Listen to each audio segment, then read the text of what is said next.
Hello and welcome to today's video. In this guide, I'll show you how to protect your privacy by allowing only your contacts to call you on Google Meet or OpenMeet. If you've been getting random calls, this quick setting will help you control who can reach you. Let's get started. First, open Meet's app on your phone. Next, look at the top left corner and tap on the three horizontal lines. Then, from the side menu that appears, select Settings. After that, tap on General to access general preferences for the app.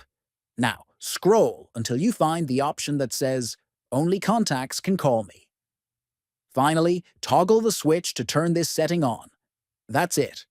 Now, only people saved in your contacts will be able to call you directly on the app. Thanks for watching.